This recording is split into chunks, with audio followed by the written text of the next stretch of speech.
and welcome back to Green Street Elites and another edition of Football Refocused. To my left, hang on, I'll never get this fucking right. To my left, one. yeah, The other one. If I do that, I'll get it right because I know you're on the other side. It's my old pal Cieran, or AKA Ernie, the Wizard of Oz. How are you, mate? All right, brother. All right, mate. We've had a little torrential couple of days of rain, but that's expected here. Apart from that, it's still not cold, though. I couldn't say it's cold, but I've had to move inside because the noise of the rain on the roof, I couldn't hear a word you were saying. So yeah. When we were in the green room, I said to you, it sounded like somebody dragging something across the floor. Yeah, that's what I could hear. You know what I mean? We're going to have a little bit of a change of structure to today's show. We're going to do like a little mutual in-crowd thing. I'll ask you a few questions about how, when, why, and whatever. You're a West Ham fan, and you can reciprocate. You can ask me anything. So the people out there can get to know a little bit more about us and our West Ham history. Is that all right with you, mate? I'm in for it, mate. Excellent. Before we do, we just got to give a quick mention to the fact that we bowed out of the Europa League. Now, we got to the semi-final, as most or all will know. Second leg against Frankfurt was just too much for us. We didn't get through, which is absolutely gutting for every West Ham fan. But hold our heads high. Got to be proud. We reached the semi-final of first-time Varskin. Now, that ain't bad going, mate, is it, to be fair? Yeah, fucking great effort, mate. It was a great effort. We fell short in the end, but it was we got to Europa League semi-final, and we were allowed to dream for a little while, weren't we? We were allowed to dream. Yeah. And some great memories, especially for the fans that were in Frankfurt, in Seville, in Zagreb, you know, at the London Stadium for these big games. What some great memories for them. I'm really jealous of that, to be honest, being out here and not grabbing a little bit of it. I'm a bit jealous. But I managed to grab a little of it. You know, I mean, I was at the Zagreb home game, the Lyon home game, and the Frankfurt home game. Exactly. So I've managed to experience 3 wonderful European nights at the London Stadium this year. I'm really grateful to the people that helped me get there, because it hasn't all been plain sailing for me, mate. You know, getting a ticket is a mountain to climb as it is, you know. And there have been some great people out there that have helped me do that. And, you know, some people have helped me get to London as well, you know, and times have been rough and tough. So thank you to them guys. Thank you to all of West Ham's fan base, because we make that special. We all make that special. And it's been a great ride. And hopefully next year we can continue with that progress. You know, let's hope. Indeed, you know. Indeed. Right. We need a decent window in August. We need to bring some players in. We will. Perhaps next year we can challenge and perhaps even get to the final. I would say that, mate. I have no doubt, mate, we're going to be bringing players in. I have no doubt about that. For all the, you know, the sort of naysayers that think, oh, they won't get it. No, they will, mate. There is I believe, we're going through a transition period now from this season to next, where, you know, we're losing Noble. And obviously, you know, Kral's not really a part of it. And we're probably going to lose Yarmolenko and maybe Masuaku. Cresswell's getting on a bit. You know, we're not sure about the Ogbonna situation. Hopefully, he comes back and fit and has another good season for us. But we're in a little bit of a transition period for me, a little bit of a rebuild. And I think it starts this summer. And I have every confidence that we will bring in players. We just got to hope that the players are the right players and boost us on again, because we need to strengthen. We all know that. You know, it's no secret. No one's been some soothsayer by saying that. We all know that. And I think it will happen, though. I reckon it will happen. And I'm just hoping the right players come in and we go again. and we try and hit another top 6 finish. This is what we're aiming for, another top 6. Just trying to, even if we're competing for it, then I want to see, we've had this chat before, Budge, about how in our lifetime it's very rare to get 2 consistent seasons, if at all. And we've just had 2. We've had 2 good seasons, right? Yeah. And to get a 3rd, happy days. You know what I mean? Yeah. And it starts. And for anyone out there to be having negative thoughts about this season, you ain't really got any right. If I'm being completely honest, no. We need to bask in the fact that we've just had 2 fantastic back-to-back seasons, regardless of where we finish this season. It's going to be 6th or 7th, isn't it? It's not likely that we'll get 5th at all. No. The choices are 6th, 7th, or 8th. Now, 8th would be disappointing. Just doesn't make it a bad season, but it would be disappointing. But that's a possibility. But still a possibility of 6th, and there's a possibility of 7th. But I mean, in our lifetime, I'd rather have 6 or 7. We know that. I'd rather have 6 or 7. Yeah. But I mean, in our lifetimes, how often have we ever been able to say that achieving 8th in the league is a disappointment? I can't remember ever hearing that from a West Ham fan. And yet, it's commonplace this season. I think people get negative because of their own expectations of Budge, not because of who we are and where we are and what we are. They expect us, because we're challenging for top 4 in one part of the season, we should get top 4. And then if we don't, start the blame game. I find that madness. We are what we are. We're not a top 4 club, right? No, and I have no problem saying that. We are not a top 4 club. What we are, a club with a manager now that's put some stability in the club, right?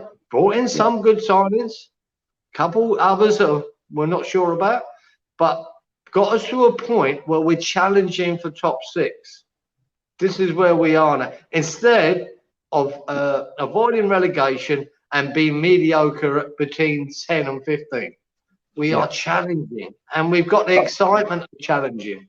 We're kind of where we are now is kind of where Tottenham were sort of 8-10 years ago. When they started breaking into the top 10. They sort of slowly built up their experience in Europe through Europa and stuff. I mean, I'm not comparing us to Tottenham, but what I'm saying is it's a similar story with the European and the league finishing thing. It's a similar story. A team that have underachieved so much, so often, are now achieving greatness to some degree compared to how we viewed it 3-4 years ago. We're having great times at this moment in time. We are. We just got we got to decide what are great times, Budgie, and what are bad times. We know we've been supporting the club long enough. These are good times. These are good. We ain't been out of the top 8 all season. We're not. We know we're not winning the fucking league. We know that. Yeah. So we're enjoying the ride of where we are. Been out of the top 8 all season. I mean, I'm dancing on that fact. Exactly. We've actually got for the 2nd season in a row. We might have a plus goal difference, right? We don't know that.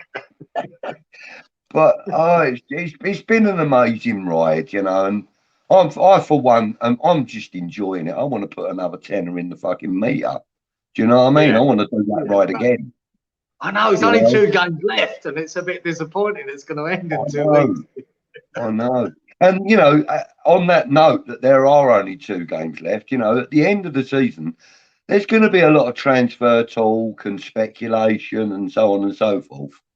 But the one thing there won't be is any football games. No. So, as a result of that, I've come up with this idea, and you know about it, and you've agreed to assist me with it, if you like, on occasions, as and when you can. And this idea is called retro game analysis. Now, what we're going to do is we're going to post a link to a game from the London Stadium era,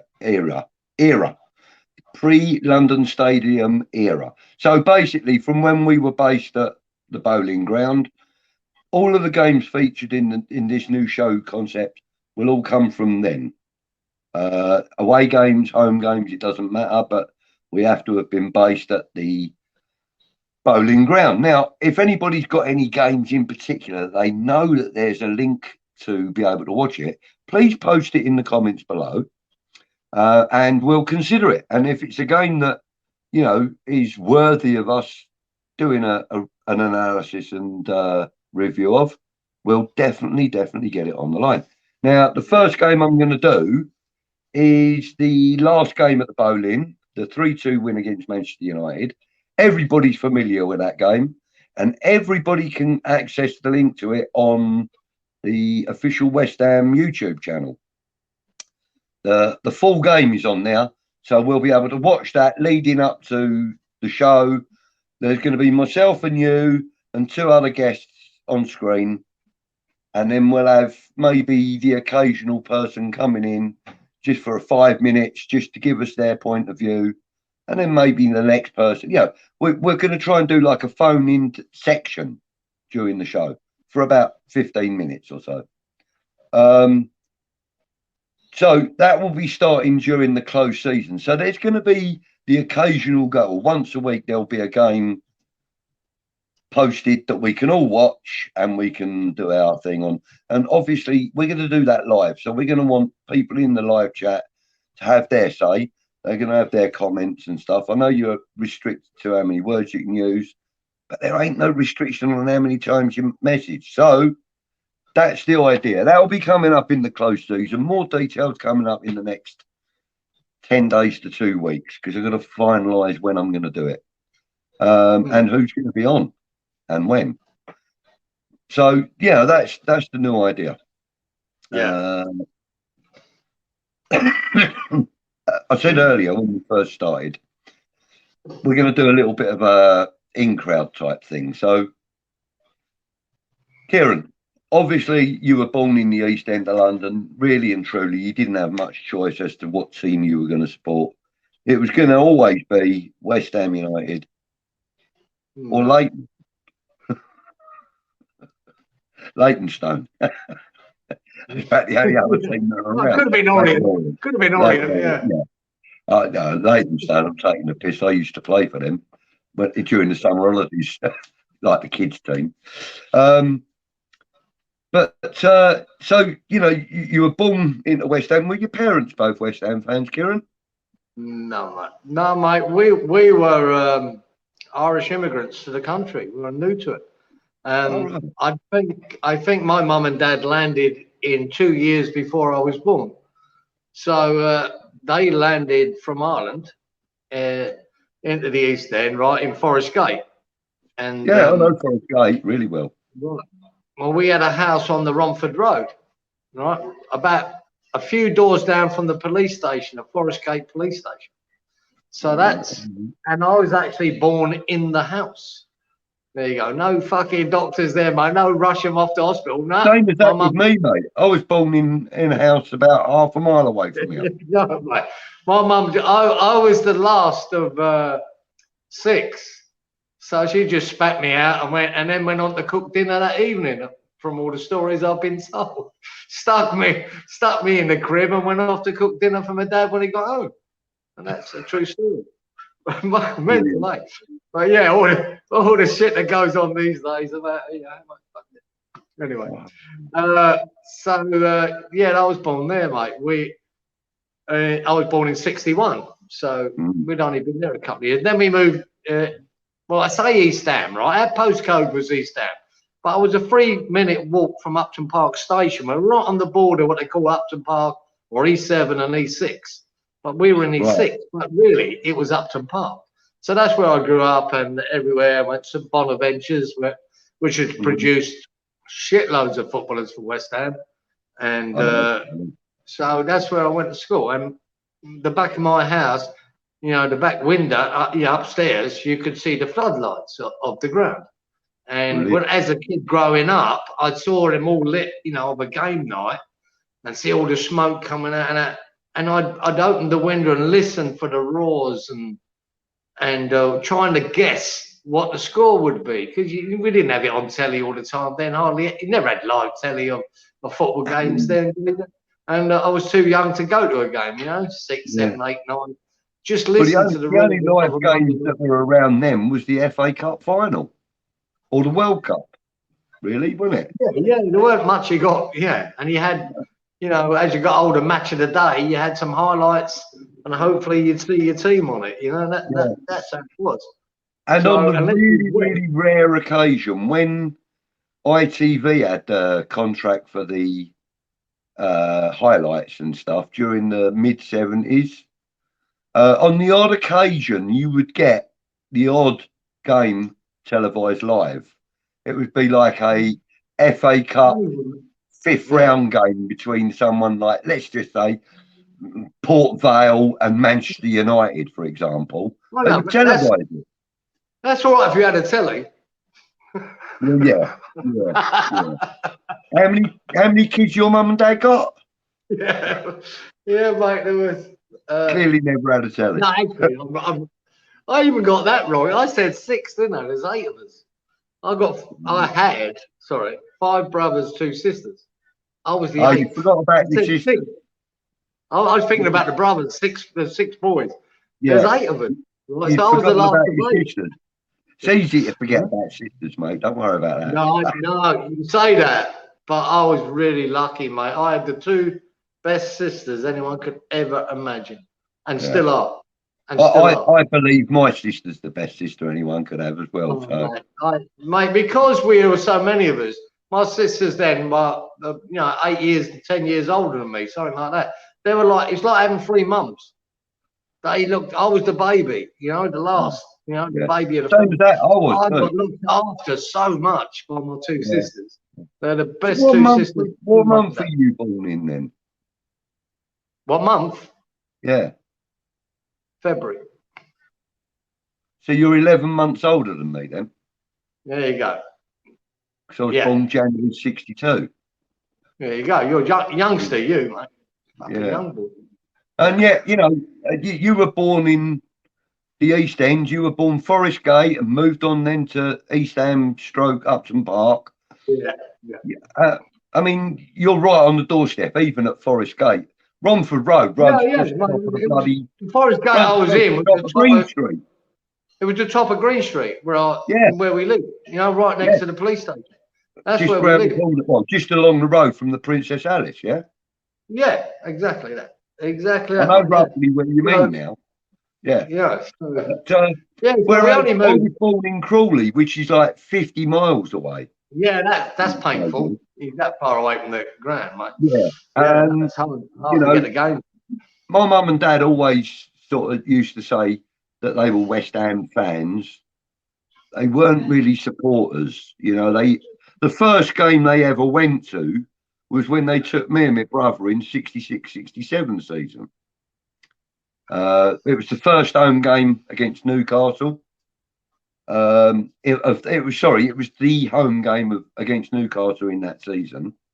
Obviously, Moore, Hurst and Peters were World Cup winners, and every time during that 66-67 season, every time they walked out on the grass, regardless of what team you supported, you cheered them 3 fellas on. Yeah, they did. Yeah. You know what I mean? Like there was standing ovations for them 3 at every game that season. I wouldn't mind betting. There definitely was. There definitely was at the Newcastle game because my mum and dad have told me so. I was 4. I barely remember it. Yeah. No, I don't remember my first game, Budge, to be honest. I have memories of some of my first games ever going to, but not the first game I ever went to. I think I was just in awe of being in that ground and seeing it for the first time. I didn't go to another game. Well, I did. I went to 2 other games with my parents. Actually with my mum, not my dad, because he was working. But my mum took me a couple more times, which wasn't a cheap day out for us, you know, getting a train to London and so on and so forth. But, you know, they did that because I was doing all right at school in football and stuff until I was about 13 or 14. And that's when I started, you know, making my own money, doing paper rounds, bread round, whatever I could do to earn a bit of dough, cleaning cars. Mate, we used to go around all the neighbours and collect up all our whites bottles and then give them all back to the bloke who brought them round and delivered them. We used to get like 5p back on the bottle or something. Yeah, I remember that much. Yeah. You know, so there was always a way of making a bit of dough, you know what I mean? And me and my mate, we even FA Cup games and stuff, we used to bunk off school at about 1 o'clock in the afternoon and get up there for about 5 o'clock and, you know, be ready for the 7:30 or 7:45 kickoff or whatever it was, you know, get in Queens or in bowling. It was always easier to get served in the bowling at that time than it was the Queens because they very rarely cared who they were fucking serving, you know what I mean? They just, there was just so many people in there. They were like, yeah, what do you want? What do you want? What do you want? You know what I mean? And because we were quite tall lads, we got away with it, you know. But yeah, I loved it. I loved, you know, going up there on my own and that, and just got the bug, you know, right up until about 86. And that's when I kind of stopped going because of life, you know. Yeah, so who was your favourite? You do get a favourite player when you were a young lad, Cieran? You was always in awe of Bobby Moore as a kid, but you didn't really know back then. You know, fucking 7, 8, 9, where he's any good or not. You just knew that he was great and brilliant. And you're in awe of Bobby Moore, but you know, I couldn't tell you whether he was a good player back then. I just loved him. And you knew he's the England captain who won the World Cup. But when I really started getting, as I got a bit older, and saying what players you really loved, and it was Billy Bonds. Billy Bonds, wow. He was a warrior out there. He was my hero there. He was. You know, and then it's just, I've only ever had 2 posters on my wall of players, and the first one was Bobby Moore, and the second one was Billy Bonds. And so, you know, that tells you that you're in awe of Bobby Moore, but as a player that you fell in love with, that you knew that what he was doing on that pitch was special, was Billy Bonds. And not so much that he was the most fantastic player, he weren't that fast on that, but his tackling and his leadership, and that's what you like to me. And then it goes on from, you know, to Trevor Brooking and Alan Devonshire then Alvin Martin, and you go, wow, you know, players that you're always going to remember at West Ham. But Billy Bonds was probably my favourite from that era. You know? See, one of mine from that era was Frank Senior. Yeah, another great player. I love the way you break out on that left wing. And he was piling down there at 400 miles an hour, and all of a sudden you see him hook his left foot over, and the ball's in the back of the net because somebody's got on the end of it. It was a wonderful time to have him. It was a wonderful time. And as you say, Billy Bonds, him, Brooking, Bobby Moore. Oh, not Bobby Moore. Sorry. There was Brooking. There was, and then later on there was what was his name? What was his bloody name? Oh God! Lots of favourites. Yeah, no, there was a central defender that used to play alongside Billy Bonds. I can never remember his name. Yeah, Mark Taylor. No, not him. And I'm talking about the days of Mervyn Dyer or Bobby Ferguson in goal and John McDowell. When Bobby Ferguson was in goal, we had a central defender. Tommy Taylor. Tommy Taylor. Is that Tommy Taylor? Yeah, he was our centre half then. He was a strong MF, mate. I'm telling you. That geezer, I've seen 2 fellas clatter into him. Yeah, it was Tommy Taylor. See, 2 geezers clatter into him, and they both ended up on the floor. Yeah, and he went off to the ball. Old school centre half, that boy. Yeah, he was. Tell you what, Dawson reminds me of him. Yes. Well, that was one of my points. I was going to say, like Dawson's got that kind of mentality and that ability to be able to shake off a challenge. I mean, look, the other night when he clattered into the hoardings, he got up and he kind of dusted himself down, and that's a warrior, mate. What a player he is. I mean, he's not technically gifted or anything like that, but he's just staunch. We love a staunch player at West Ham, don't we? Solid. Just solid, mate. Just solid. Yeah. And I'll tell you what, I know we say he's not technically gifted, but some of the balls he's pinged for 50 metres, I think I'd be proud of him.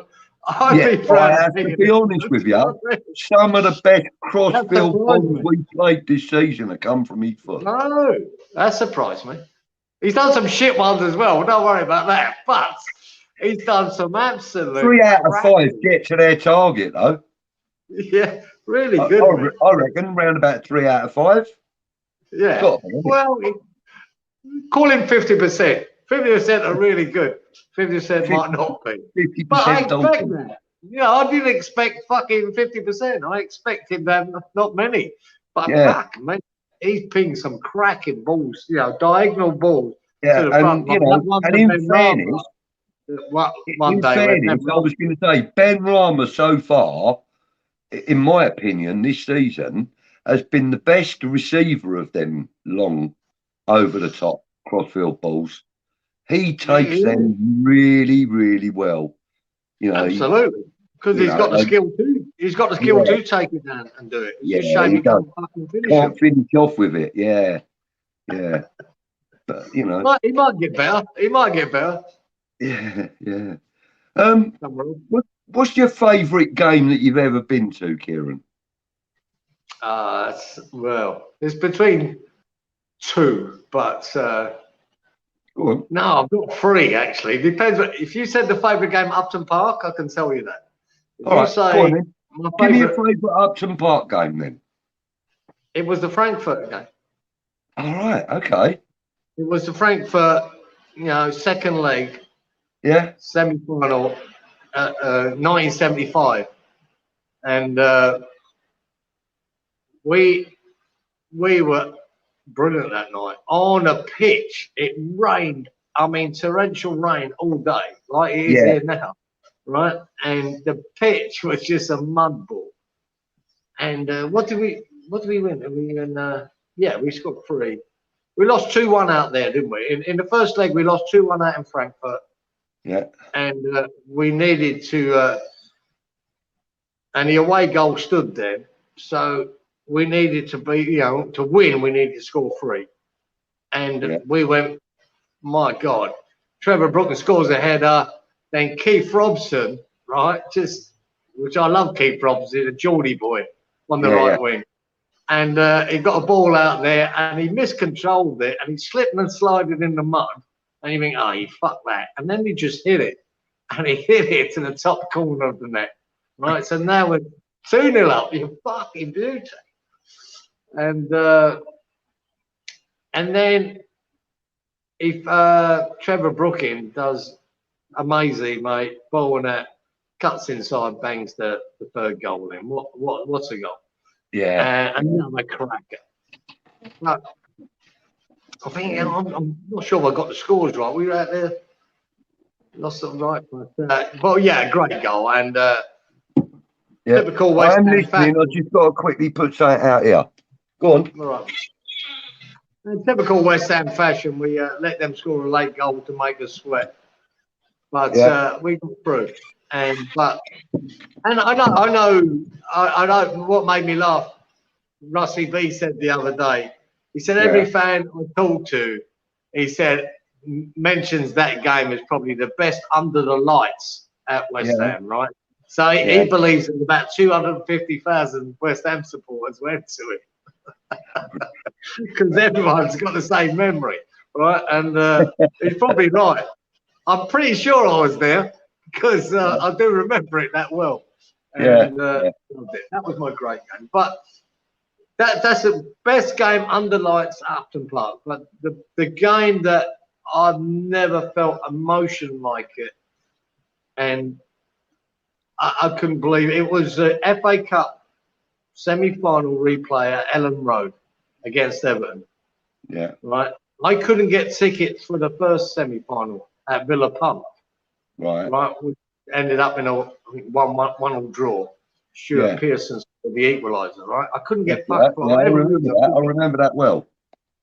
And right. So, but the Wednesday night, and we had to go all the way up to fucking Leeds, you know, for the replay. But if anyone ever watches this, will know the emotion that night, how hard it was, how tight it was. That Ellen Road against Everton, where Alan Devonshire scores the goal. We go 1-0 up. And I think it was Bob Latchford, who was a good striker for them at the time. He scored the equaliser, and it goes to extra time. Yeah. And it was, I mean, I've never felt so nervous, so stressed, so everything. We were on all the West Ham fans were on the side. They were behind the goal, the Everton fans. And then all of a sudden, right at the end there, we got an attack. And I remember Davy Cross heading the ball down, I think, to Frank Lampard, and he heads it across him. And it looked like it was going wide. It always looked like it was going wide. It looked like it hit a bit of mud and it hit the inside of the post and goes in. And we just couldn't. We couldn't even work out why Frank Lampard Senior was. What the fuck are you doing up there? Right? We couldn't even work that out. He's not meant to be there, right? And he scores the winner. And he run over to that corner flag, done his little dance around the corner flag. If you've ever seen the replays of it, and that's where we were standing, and it went berserk. And then it was the usual, you know, biting your nails, waiting for the end of the game, and waiting for them to come back at us. Yeah, and which they did, but it was biting your nails time. But the first time I had tears coming down my face when that final whistle was blown, because we knew then we're in a final at Wembley. Never been to Wembley before, you know, never seen West Ham at Wembley. We're in a final at Wembley. Ah, wow, what a moment! What a moment! Yeah. What an absolute pleasure. What's the third game you had? What was the third game? Well, then it's the final itself, going to the final. And experience that, right? As a second division team, remember? First division, second division back then. Yeah.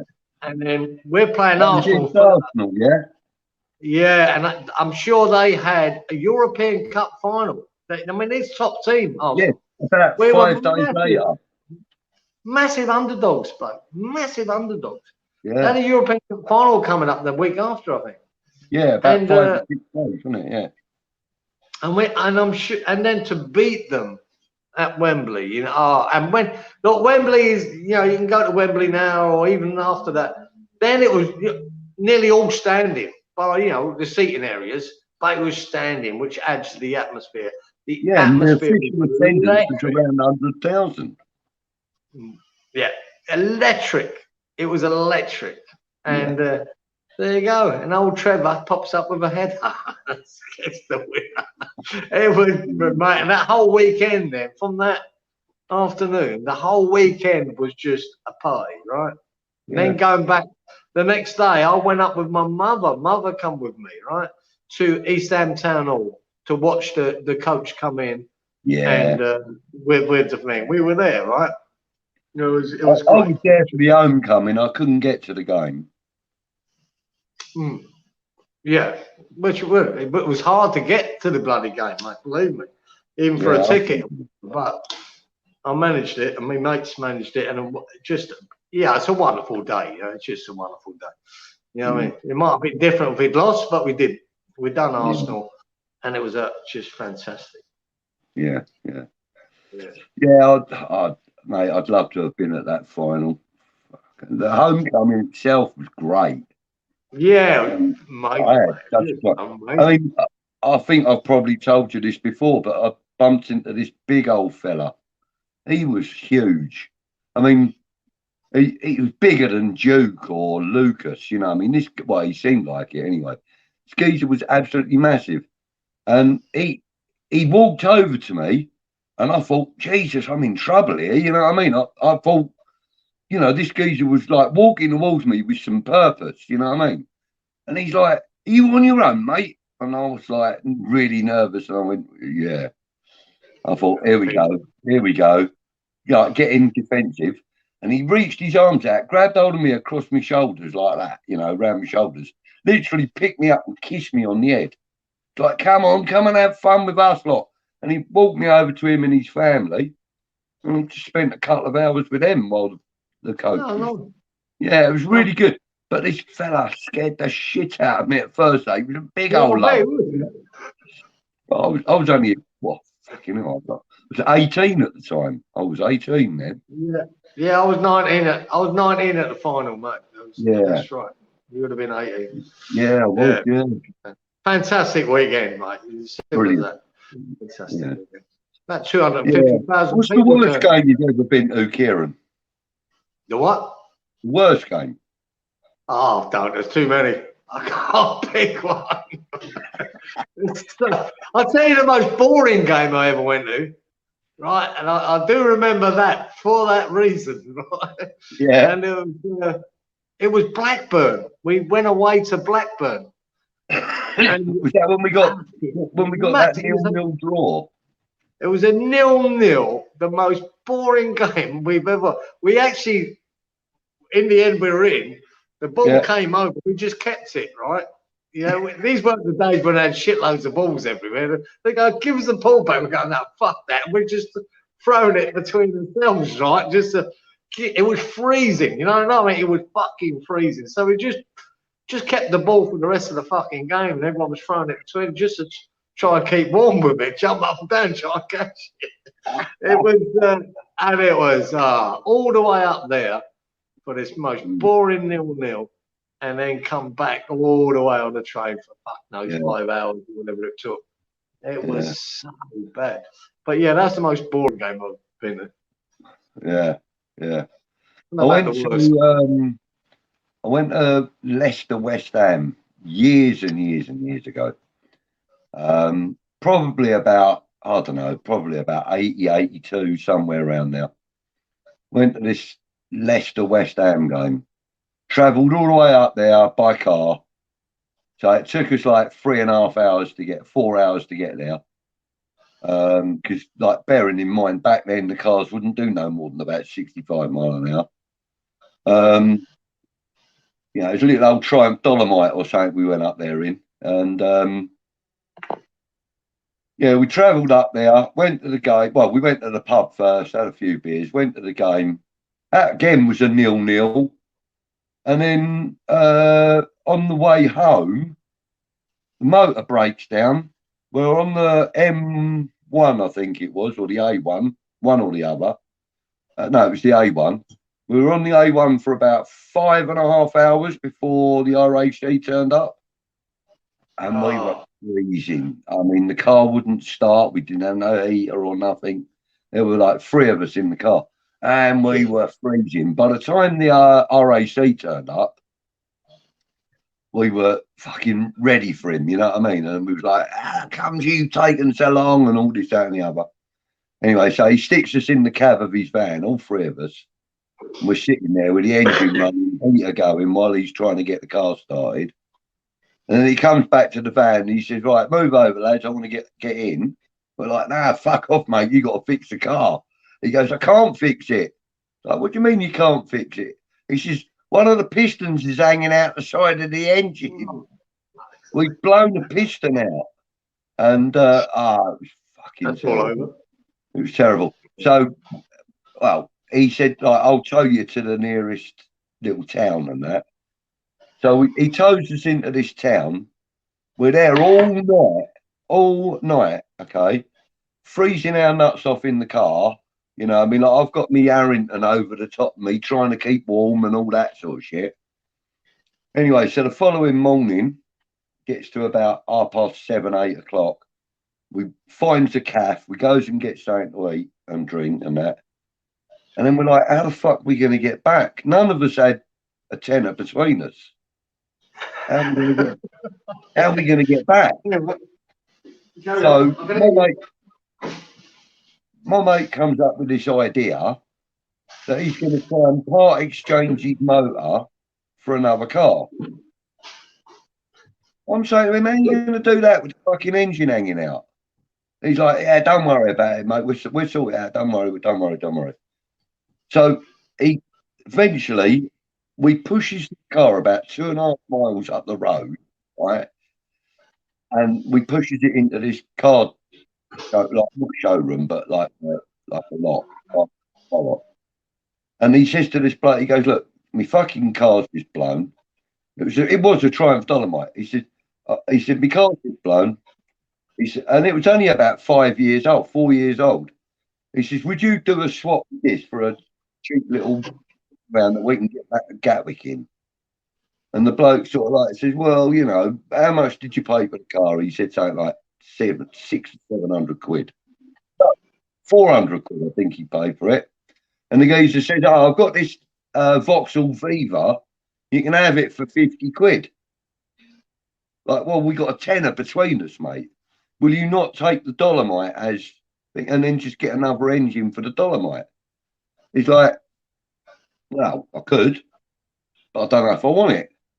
Well, anyway, it took us ages to persuade him. In the end, he let us have this Vauxhall Viva. We get about 8 miles up the road, the fucking thing broke down. So we were cursing this fella, gets the RAC out again, because the guy who was driving was a member of the RAC, gets them out. He tells us that the coil's gone. So he changes it, gets us going, we get home. Gets back to Crawley, and about 2 or 3 days later, I bumped into one of the lads that I'd gone up there with, and I said to him, you know, how's things, blah, blah, blah. Where's Martin? He goes, oh, he's at the police station. Like, what do you mean he's at the police station? He goes, he's been there a couple of days. What are we talking about, a couple of days? I said, yeah, well, that Viva that we came home in, I said, yeah, he goes, it was nicked. It was a stolen car on a second-hand car lot. The police turned up at his house, because it was on his drive, turned up at his house and like, blah, blah, blah. He's like, yeah, no, it's mine. And they've gone, hey, you're Nick, mate. It took them about 3 days to establish that it weren't, well, that he was telling the truth, you know. Yeah, he didn't steal it. Yeah. And even the guy who owned the car was questioned and everything. And yeah, because back then, there weren't any checks they could make, was there, really? You know what I mean? I think that was my experience of an away game. It's an adventure, isn't it? It's an adventure going to watch with, man. Yeah. It's always been an adventure. Yeah. Fucking hell, the biggest adventure for me was always Middlesbrough away. Fucking hell, that was always dodgy. Always dodgy. Yeah, it was dodgy when they come down to us. Fucking going up there was even worse. You know what I mean? Yeah, I found the same with Newcastle. You know, that was always a scary moment. Yeah, I mean, you know, they were neighbours, weren't they? Newcastle. Well, they are neighbours, aren't they? So, not far away from each other, no. You know, so it was always a bit of an atmosphere up there. Sunderland was, you know, again, Newcastle. Yeah, never got to Sunderland. Never got there. I did one. Not that I can remember. Can't remember ever being to Sunderland. Remember Newcastle 2 or 3 times, but I don't think I've ever got to Sunderland. Did you ever go to Main Road? The old City Ground? No, I did. Yeah, there's another one. I went to Man United, Liverpool. I remember Aston Villa. I remember Birmingham, Notts Forest, Notts County. I don't remember going to Man City. I can't remember. I don't think I did. Because I have no memory of being there. Yeah. I did. We went up there and we beat them 3-1. Can't remember what year it was, but I know we beat them 3-1. They were shit back then, Budge. They were fucking shit. They were worse than us. I think the best player they had at the time was like, what was his name? Oh, God. I remember some of their good players. Colin Bell. Colin Bell, yeah, Francis Lee. Yeah. Well, Colin Bell was playing for him at the time. Yeah, I remember him. We went up there and we beat them 3-1. And I think we got all 3 goals in the first half, if I remember. I think we did. Yeah, I think we did. And we left at about 75 minutes because the pub was opening.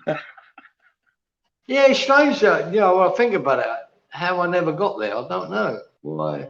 Yeah. Don't know, you know, because they got relegated a few times as well. You know, it could be them times we weren't in the same divisions.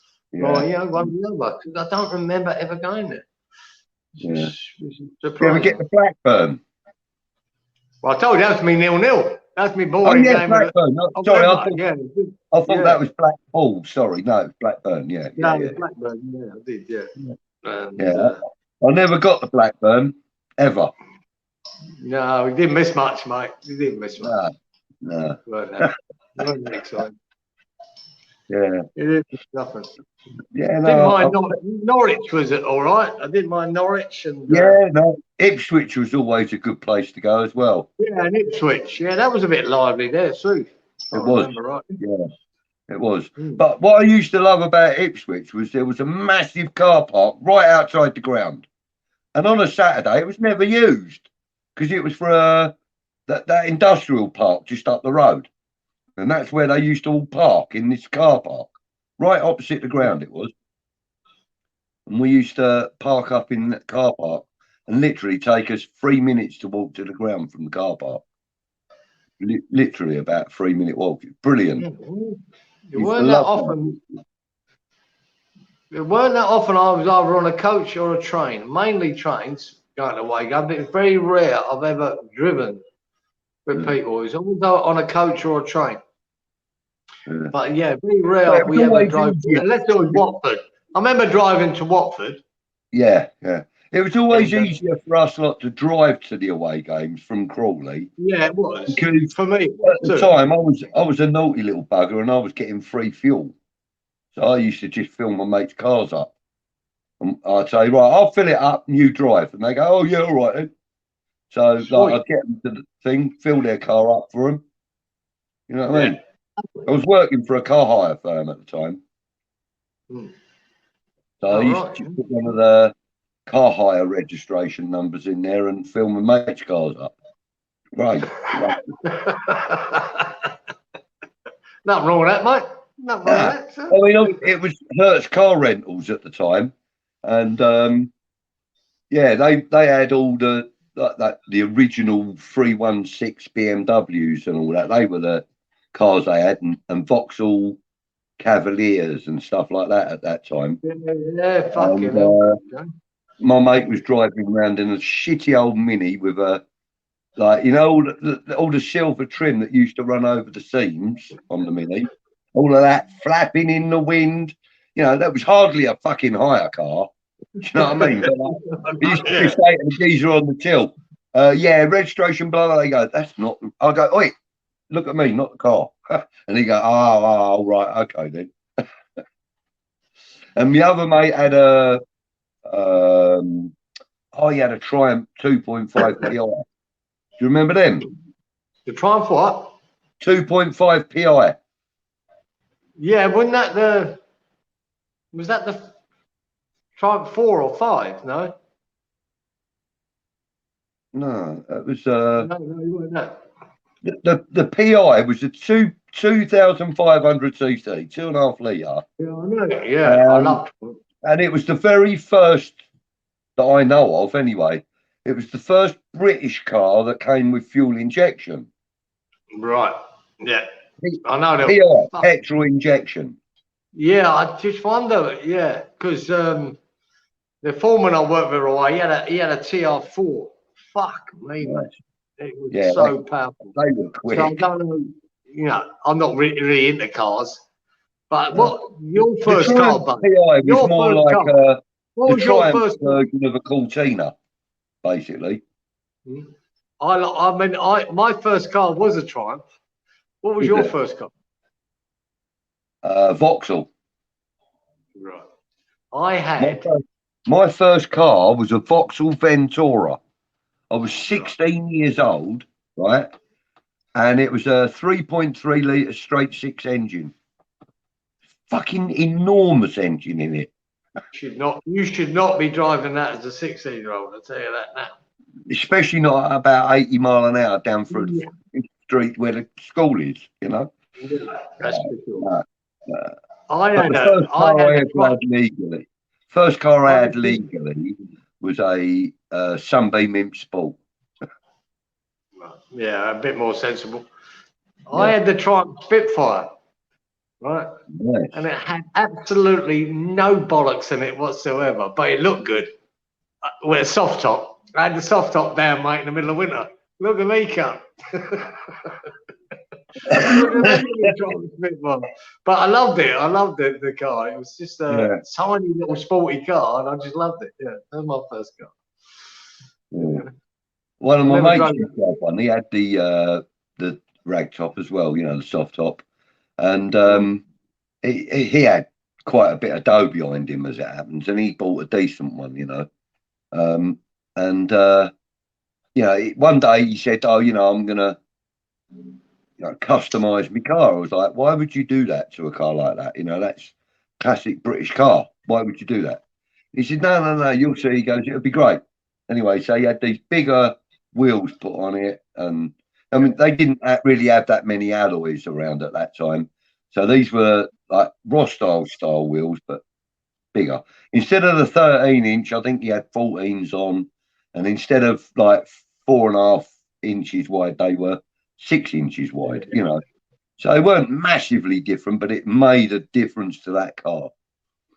He had that. He had like, do you remember the chrome side pipes they used to have on the old custom cars? Yeah. He put a set of them on it.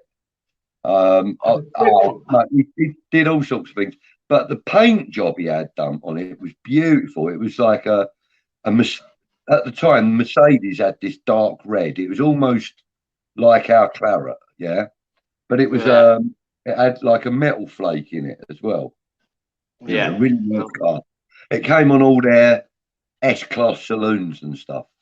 Well, he had his car painted in that colour, but across the bottom of the door, he had stenciled on, painted on, it said "Ruthless Rascal," but ruthless as in roof, you know, Yeah. ROOF, less, ruthless rascal. And for years he drove around with that on his car. But he when he eventually changed his car and got rid of it and all this that and the other, about it must have been about 10 years later that we went to this custom car show. His fucking car was there with the same paint job and everything that he'd done to it, with Ruthless Rascal and that down the door and all that. All of that was still there. All of like the interior was still how he done. The guy had literally just like revamped it, you know, he just cleaned it up and all this and the other, and new carpets and stuff like that. And it was just basically his car, the way he'd done it. And it was still like it about 10 years later. That's, Unbelievable. that's good. Yeah. We went to a Yeah. couple of games in that, and always happens.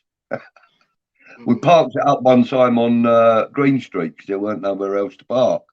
We actually parked it up on Green Street, and when we came out of the ground, it had gone. Yeah. I had that. I had my car towed away there as well, guys. Yeah, he phoned the police up. He said, "My car's been nicked," and they said, "Can you give us the registration number?" He gave them the reg number, and they went, "No, it hasn't been nicked, mate. It's been lifted. You can come Yeah, and get my it. car got towed. 42 quid." My car got towed. Lucky to do it. Yeah. Yeah, Lucky. he said, "You can come and get it for 42 quid." So I had to wait in London because I couldn't afford a ticket home and then come back again. So I waited in London while he got on a train back to Crawley and used his ticket basically to get home. Oh, no. And then he had to collect the money from his house, come back to the station, and get a train back up again. What a nightmare. And pay 42 quid, which at that time weren't cheap. No, it's a lot of 42 money. Yeah, I quid. know. Yeah, it was I about a know. week's wages, 42 quid back then. Yeah, Yeah. I think I let him keep the car. It was that shit.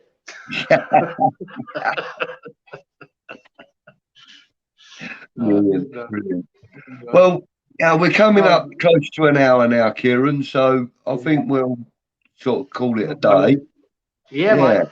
It's been nice getting to know a little bit about, you know, the background and the history and stuff. We'll do this again. We'll do this one again. You know, well, not this one, but you know, we'll talk more about some of the stuff that we've done in the past, and you know, all the crap stuff. They enjoy our old stories. You know, two old farts spurting shit. We'll see. Yeah. But anyway, in the meantime, Cieran, no doubt I'll see you during the week, or if I don't see you through the week, I'll see you through the window. We'll bump into each other somewhere. Yeah, definitely. You know that. It's always a pleasure chatting with you, buddy, and I hope the people in the chat have enjoyed what they've seen today. If you do, don't forget to like and subscribe, share the content, and comment below in the comments section. Give it some of that. Yeah. For the time being. Until the next one, I'm going to call it a day. Cieran, anything you want to say before we go? No, but hopefully someone does watch it and don't tell us to piss off. That'd be nice. Shut up, you fucking wankers. Even if that is a comment, we'll listen to it and we'll read it. Yeah. I'll read all of our comments, mate, all of them. So anyway, in the meantime, take care. Always stay safe. Always, if you're going to games, sing loud, sing proud, give the boys your support, and just enjoy it. And in the close season, don't forget, retro game analysis. Keep your eyes out for it. So from me, Budgie, the Gatwick Hammer, and Cieran, the Wizard of Oz, it's a goodbye from me, and it's a goodbye from him. Come on, you irons. Have it. There we go.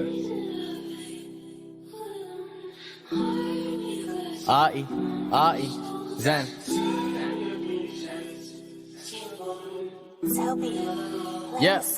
Yeah. Look, we're just gonna throw some bars in, have a bit of a laugh, have some fun. Hope you guys like it. Much love. You know it is. Come on, you irons.